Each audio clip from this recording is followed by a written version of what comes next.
Hey guys, what's up? Thanks for coming back to the channel. I tried to make this video 4 times now, so a fall winter farm tour here and at the lease land. So to start off quick, you see this tunnel is like packed with salad. We didn't really do anything different except for 3 things.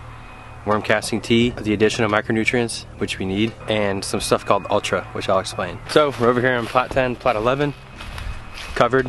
It's been covered since we already had a freeze, so actually an early one, but we just left it covered because it's shaded most of the day. Pak choy, Swiss chard, and it's now spinach that we seeded, but it used to be carrots. Here's the salad tunnel I was just in. Got that nice and ready for Thanksgiving. And this tunnel here is spinach.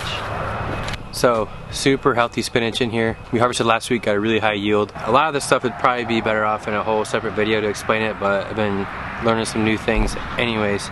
The Ultra stuff is plant food, soil microbe food derived from microbes, and it's like enzymes, amino acids, proteins, things like that that feed the plants, which in turn gives the plants things that your soil generally can't if you're like us and you don't have a naturally fertile soil. If you guys remember from the beginning, amending all the beds, getting the soil test done, and you know, we had no phosphorus, we had no copper, we had no zinc, we had no boron, you know, pretty sucky soil. And so this land here, which is sandy loam and clay, more sandy loam, this whole field here that we've built into our farm, we've learned, used to be the previous owner. He had like a tractor and he used to like till it up all the time and plant like sunflowers and wheat or something like that. And before that, like before there were houses here, it used to be cotton. So none of that's really working in our favor. Whereas if you're in like the Midwest or the Northeast and you just go and tarp some land and plant, you're probably gonna be pretty set. But the reality for us was we pretty much hit our soil's limit, and I've had to figure out how to fix it. So big difference. So we've got plot 1 here. Sorry if the lighting sucks. It's November 9th, so not as much light as summer. Got baby kale mix, gold beets, dino kale, red beets, arugula, more red beets. Tunnel 1, in here in the summer we grew all the ginger. So we've got head lettuce in here, a lot of fennel, so we can keep selling fennel into the winter. So we got tunnel 1, and then over here's tunnel 3. Carrots and beets. These carrots will be coming out soon, and then we'll probably do some kind of green in there for which will be ready in like February. This is where we got the cauliflower. Put it in a tunnel this fall because this spring and into the summer we had a lot of broccoli, cauliflower planted, and we had one of the most humid seasons we've ever had, and we had tons of fungal issues, and that also sparked the journey of learning. This is a way of learning to use nutrition, the way that plants work, and how to help fight off pests and fight off disease, feed your soil, have a healthier crop all at the same time.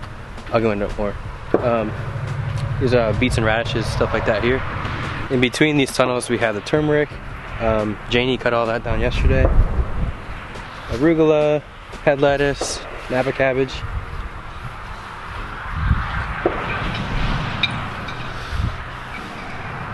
Tunnel 3, coming over here to tunnel 5. I'll show this one on the other side so the sun isn't right in your face. Yeah, for you guys who are still gardening or starting farming and stuff, any type of gardening or farming ideology, research where their farm is and what their native soil is. Like some of these places are in areas that are the soil is so fertile, they're like using conventional farming, and so that's definitely not here. But we got it mostly figured out, and it will be something that we continue to get better at. Plot 5 here, Napa cabbage, kohlrabi, fennel, head lettuce, kohlrabi. Tunnel 4, maybe hard to see. We got beets, broccoli, sugar snap peas. These guys are just starting to head up now. Outside of tunnel 4, This was all salad for September. A lot of shade clothing, watering, add nutrients. There's a whole new, I've learned a whole new way of learning about plants and heat stress. I'll go over that eventually, probably this winter. And anything you guys are thinking of, question wise, just leave it in the comments. So, beets, cabbage, beets, baby kale. Pretty much we're just gonna leave this covered over the winter, and we did this last year. Eventually they'll be ready. When that is depends on the weather. Oh, the other thing about the naturally fertile soil in certain places, the weather in a lot of places is, as far as vegetables goes, is better. So there's so many aspects to think about, and now that this is our 4th season, so I feel like I've had enough experience of seeing things fail and do good to have now built better overall perspective. Nursery, garlic. There was beets and head lettuce in here. We just harvested that. There's rutabagas in there, salad mix. Coming from there, tunnel 6. Kale harvested this week, and kale ready for next week, Thanksgiving week. Arugula, Siberian kale, and celery. Plot 6, bunching onions, parsley, cilantro, cabbages and stuff, pak choys. The things that we know are going to do really well in the cold. Turnips, bunching onions, radicchio, nice bed of fennel. This tunnel is all salad for the winter. We found with the Ultra, and there's some other things I add in with this mixture too, to do a soil drench right after transplanting. All those things that aren't necessarily fertilizers, but are things that the plant can use to make the food it needs, or like the proteins that it needs, plus what the soil life will eat. That's, you know, that's applied in there as a soil drench. There's no transplant stress, fastest growth we've ever seen after planting, and the healthiest plants that we've grown. It's been cool to learn it and do it and see it. So in here we have the collards. And also, I remember way back in the video where I said you gotta balance the chemistry before you just go on the biology. That's still true. Parsley, radicchio, head lettuce. So like if you don't have boron, you don't have boron. If you put compost down and add some teas or something, it's not gonna just magically show up. You have to fix that and amend for that. So you gotta have the chemistry right, and then the biology. It's just the way it works. I'll explain it more. That's all carrots. We've got some outdoor carrots now.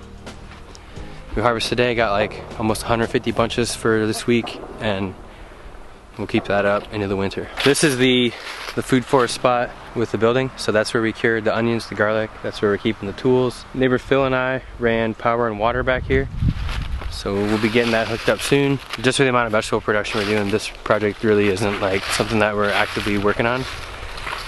So we'll get plants in here, but we still have, you know, we still have to thin this out. Like this oak tree kind of leans here towards the building, so I'm gonna take that out, and this whole line of pines. I think Lewis is gonna come back up. Another big thing with growing more stuff and growing better stuff is getting more efficient. The wash station's changed up now that we have like tools out of here and in the other building. You know, 2 washers, 2 bubble tanks, and that's the root wash part over here. Drying rack, packing rack. We got tote storage and stuff in here too. The cooler, this has been pretty good. The CoolBot's still working really well for anybody that remembers me doing that. This is like kale, chard, collards, head lettuce, and then these are all roots. Got purple carrots, orange carrots, red beets, got the turmeric.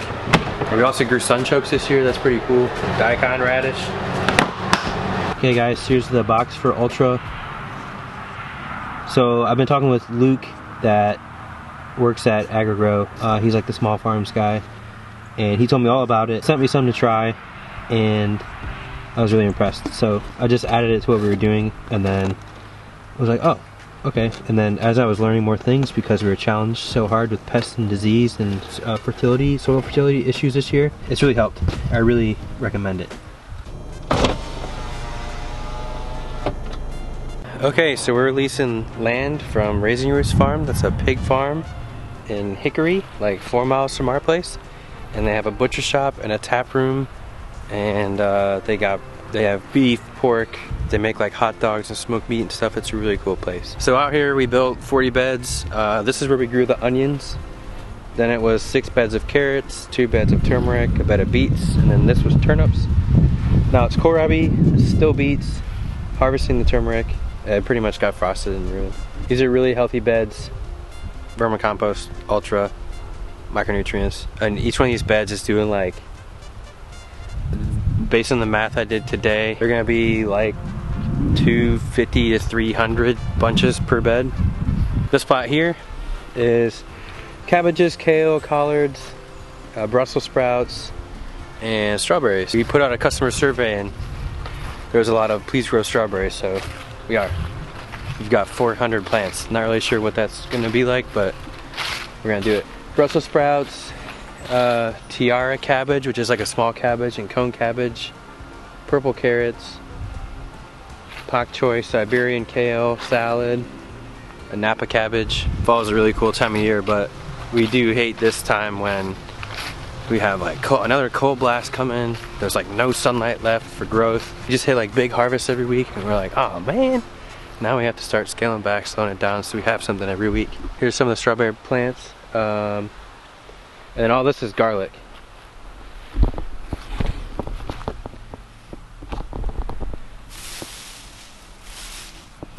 See garlic there. Here's another view of these carrots. These are awesome.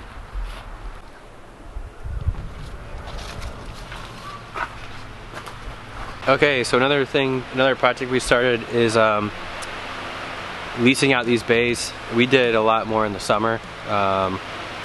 The soil really needs fixed. This is one of those scenarios where you can't just put compost tea down and expect it all to show up. I'm setting the soil away next week. Got a consultation call with a professional so I can learn and go over it and do what's right. Yeah, but anyways, so this is pretty big. I mean, that's really far back. This is one bay, there's 5, and yeah, we got plans for this. Needs a lot of work. This is at Raising Roots. Brandon built this for aquaponics, and yeah, we got plans. We got to figure out what we're gonna do and how we're gonna do it. We're still November 9th, still pulling tomatoes out of here, so that's pretty cool. But yeah, I'll go more over this in another video, like maybe when I fix the soil. Okay guys, here's the old piggies here.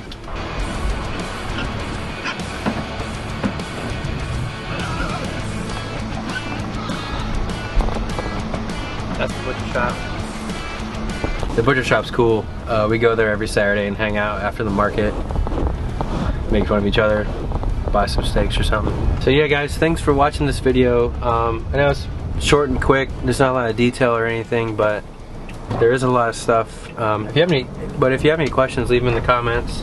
And if you're wondering about anything in the video, you can look back at previous videos and see that. And another big thing is we couldn't do this without Janie, Leela, Liv, Lisa, and Adrian and Emma worked at our place this summer too.